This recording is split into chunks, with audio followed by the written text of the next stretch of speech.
I am Susan Downey. I'm one of the executive producers of Perry Mason, and I am half of Team Downey, the production company behind the show. My name is Robert Downey Jr. I am also an executive producer on said Perry Mason. So initially, Perry Mason was it was gonna be a movie. It did. It came as a feature, but it was just too rich a world, too many things we wanted to explore, and we knew we wanted to have one case drive it, but we had all these other facets we wanted to explore, and it just seemed like a project that was asking to be a series instead. Are you being cheated out of life's thrills? Probably. There is no origin story for Perry Mason, so it was fertile ground. If you look at any of the movies done, previous shows, even the books, they don't give you a lot about who he was. So for us, it was, how do we create a character who is that guy? Chubby setting sail. Hey, get out in front of him, I'll fall from behind. When we first meet Perry, he's not even a lawyer yet. Because if you read the books, for the most part, he's doing PI type of work. He's almost never in the courtroom. And he figures out a lot of what happened by just hitting the streets, knowing the ins and outs of the law, what he could get away with. And we thought that was a pretty exciting starting point. Gas! Gas! Gas! Gas! We arrived at Perry being a soldier because we felt like it really helped us understand why we got to find Perry at a place in his life where he's returned but hasn't really picked up the pieces of his life yet. And I think the dilemma of that, then going into the depression, and then what his home life is like, and then the fact that he hasn't made much of himself because of the unfortunate discharge that he had from the Army.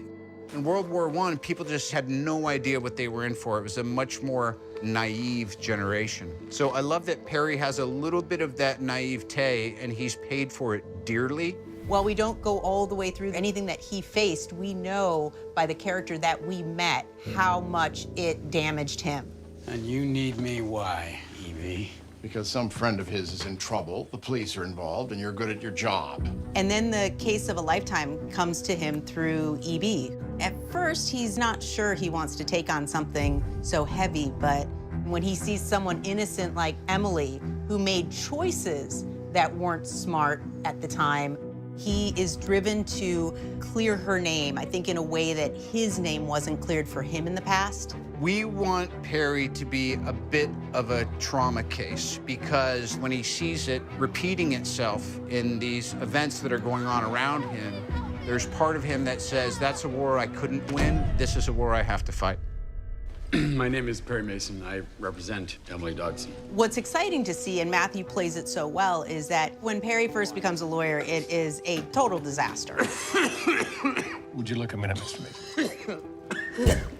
Anything that's worth doing is worth doing poorly, and Perry gets to demonstrate that to the umpteenth degree in episode 6. I also love the fun that's in there. When someone says, it's hard to be a good lawyer. You may have heard I'm new to this. Objection. Sustained. See what I mean? He's just a bad lawyer right now. Perry Mason, Esquire. May I come in? Of course.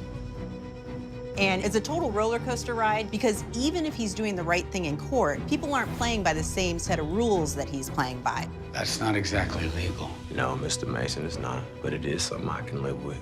He has to make choices along the way on where he's willing to bend and play in the gray areas to keep his client free. And you're as hell-bent as he is on covering this up.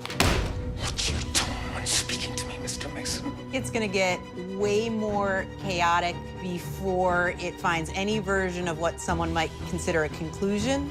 Not one character will come out unchanged. It's bananas.